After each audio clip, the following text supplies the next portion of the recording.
The Black Rose is a 1945 historical novel by Thomas B.Costain. It is a fictional story set in the 13th century about a young Saxon who journeys to the faraway land of Cathay in search of fortune. Included in this narrative are several notable figures: Roger Bacon, Bayan Hundred Eyes, Edward I of England and his consort Eleanor of Castile. Costain also includes a passage depicting the building of a galera d'armercato at the Venetian arsenal in a single day. 5 years after its publication, 20th Century Fox adapted it into a film of the same name starring Orson Welles, Tyrone Power, and Cecil Aubrey. Plot summary. Book 1. In 1273 in England, Walter of Gurney is a clerk at medieval Oxford, the illegitimate son of the Norman nobleman Ralph of Bulair, Earl of Lesford. He has been raised as a Saxon by his mother the Lady Hild and maternal grandfather Alfgar, a belted knight whose lands were confiscated after the Battle of Evesham and given to his bitter enemy, the drunkard Lord of Tresling. Walter is in love with Tresling's beautiful daughter Engain but is below her station. After participating in a student riot to rescue 2 fellow students from being hanged by the local watch, Walter attends a lecture by Friar Roger Bacon and is inspired to journey to the faraway semi-mythical land of Cathay. Walter and Tristram elude a hunt for them as leaders of the riot, but Walter learns that his father has been killed by an arrow through the heart. The Countess of Bulair, known as the Norman woman and the cause of Walter's illegitimacy when she married Ralph, has taken revenge by hanging 6 commoners without a trial while imprisoning their families.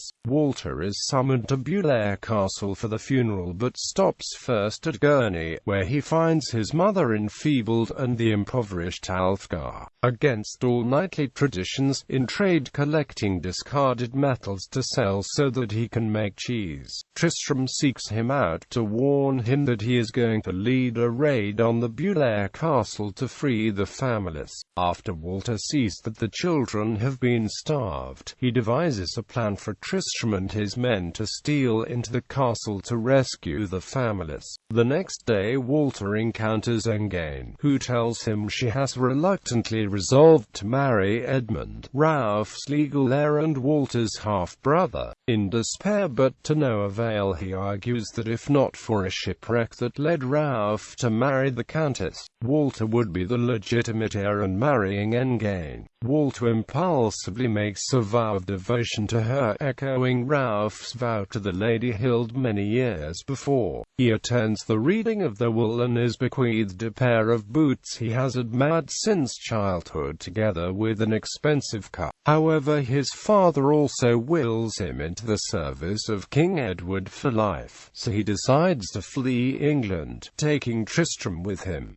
Book 2. Walter's inheritance gets them as far as Antioch, where they meet Lu Cheng, the immense and corrupt Chinese agent of the powerful Greek merchant Anthemus, and are permitted to barter for entry into his service. Impressed by Walter's cleverness and Tristram's physicality, Anthemus makes a place for them on a gift-bearing caravan, including a harem of 81 beautiful women, heading east to the court of Kublai Khan. Anthemus shows his contempt for them by positioning them at the rear of the train, giving them the small black thief Mahmud ibn Asso as the servant boy, and providing a poor ute and equipment borne by sickly camels. On the eve of their arrival in Maraha, where they are to join up with their escort, Mongol General Bayan of the Hundred Eyes and his army of the Il Khan, one of the women, the sister of Anthemus, Ma Yi, escapes the harem. With Lu Cheng's help she finds her way to the 2 Englishmen, who agree to help her escape to a sympathetic relative because they are convinced by her blue eyes that she is half English. The next day Ma Yum disappears while Walter and Triss win service with Bayan when Triss recklessly but successfully challenges the Mongol bowman. During an archery contest conducted to keep the restless Mongol warriors busy, they travel with the army now provided by Bayan with the finest shit and the best animals, including riding splendid horses. Maoyum has returned, however, finding herself more afraid of her uncle than she had been of Anthemus. Walter agrees to have her travel with them disguised as a dark-skinned servant boy, all three risking the deadly consequences that would follow their being caught by the Mongol general. Additional tension arises when Maoyum gives Tris, who speaks only English, lessons in Baikai, the Mongolian-based pidgin of the caravan trade, causing Walter to resent being left out. Little by little, however, it becomes apparent that Maoyum has developed a deep emotion for Walter. The journey east sees Walter carry the favor of Bayan through being a competent chess player, and Tristram demonstrate the power of the English longbow, instructing an astonished horde. Unfortunately, the spiteful Mongolian author the stammerer learns of the secret, and Walter decides his party must abandon the caravan with Lu Cheng. While the rest flee south into China, Walter steers the caravan off course sufficiently to gain time for the runaways' escape. Caught in the act as he is about to escape, he is honest with Bayan, who considers him a friend, about his motives, but is punished by the rope walk, an ordeal that gives a small chance to live. He survives only because the enraged author violates the rules just as Walter is on the verge of being killed, permitting Bayan to end the punishment. Left behind in the village where he was caught, with Bayan paying for his care, Walter spends 2 weeks in a semi-coma and many more recuperating from broken bones. He learns that Bayan did not pursue the others, and when it becomes clear that he will recover sufficiently to return to the general, has renewed hope of finding the others in the Sung capital of Kinsai. In the 3rd year after leaving England, Walter rejoins Bayan just as he destroys the Sung navy on the Yangtze River, the last task before taking the capital. Bayan, to spare the great city and its occupants from total destruction, assigns him the mission of accompanying the Sung peace envoy Chang Wu back to Kinsai in the guise of a Western scholar to convince the Chinese to surrender. Once in the Chinese capital, Chang Wu directs a search for Tris and Maoyum while Walter meets with men of substance in the city to pursue peace. He finds that Kinsai is overwhelmingly in sympathy with the peace proposals, but that the war faction has thus far been able to keep it from the Dowager Empress,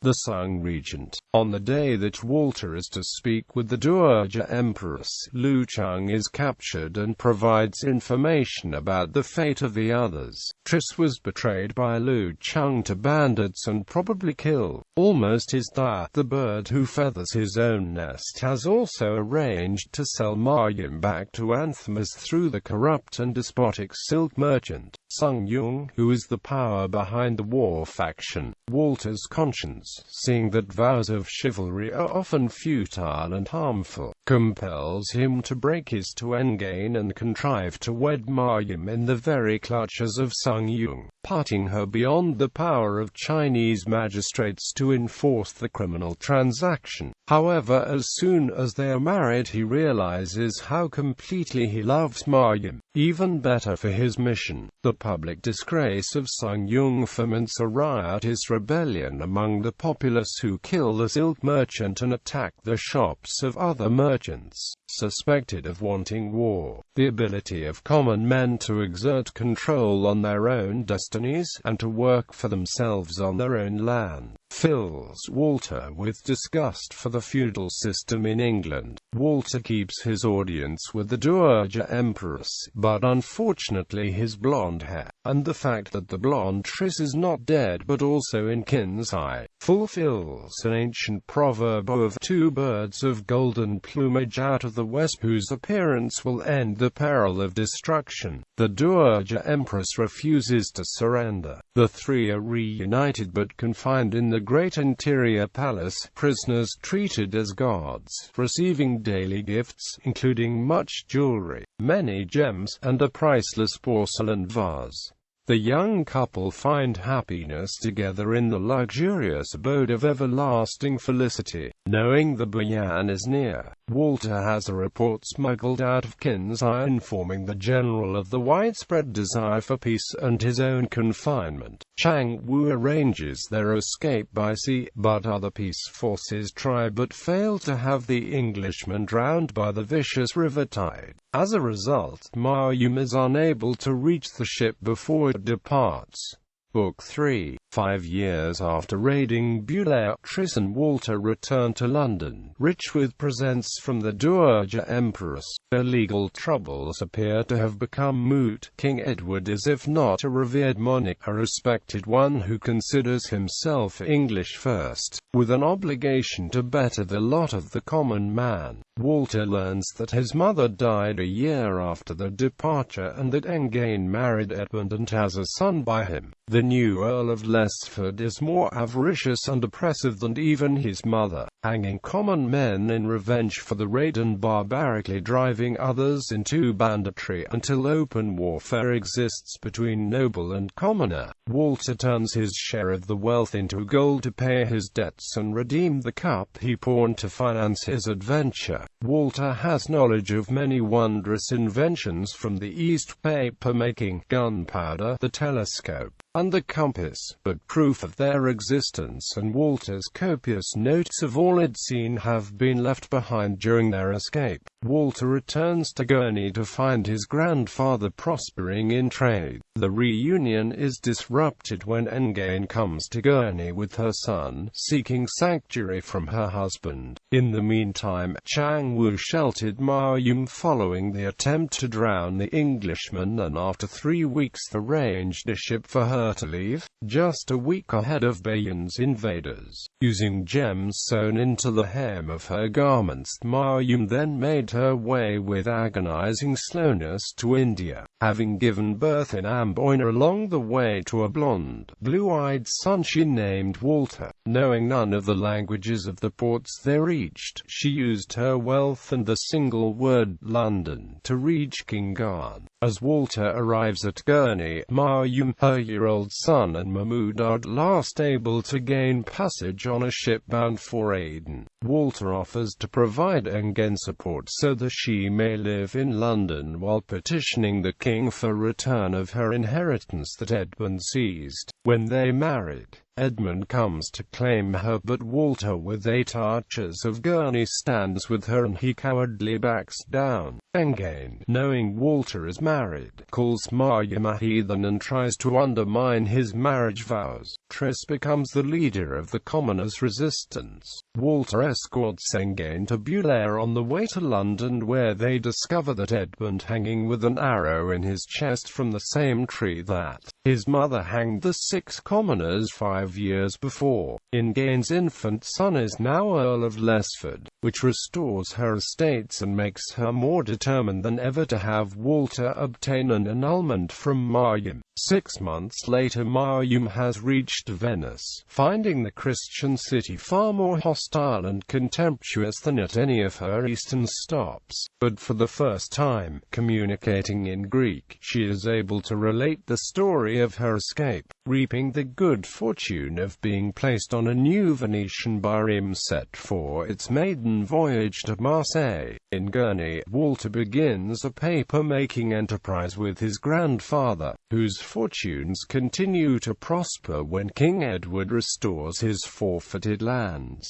Tris, on the other hand, has gone into hiding, a fugitive after the death of Earl Edmund. When one of the papermakers at last discloses Tris's hiding place, Walter visits him in the wild, craggy valleys Corndacla. Before Walter can bring him items for comfort, however, news reaches him that Tris died from a fall shortly after the visit. His grandfather grows frail, without hope of ever seeing his restored lands again, but names Walter his heir by endorsing his plan to give small tracts of the lands to the people living and working on the estate. A year after leaving India, Mariam falls deathly ill in Marseille but is cared for by an old French innkeeper, Pierre Marcus, who feels a responsibility to look after pilgrims traveling through the port. She offers a small pearl, the last of her gems, in hopes it is payment enough to cross France. Months later, Walter has a long audience with King Edward, telling him in detail of all he has seen. Though the rest of the court is contemptuous, the king appreciates his story and bestows on him a name, knighting him Sir Walter Fitzralph. The next morning, the Queen, Eleanor of Castile, happily tells Walter that a small, sickly woman has been reported in London, wandering the streets and shouting the only other word of English she knows. Walter, his father's former squire, brings Walter together with his wife, 3-year-old son, and faithful servant Mahmoud. Mariam will recover, and Walter vows to have his son christened Walter Alfgar Edward Ralph Fitzralph.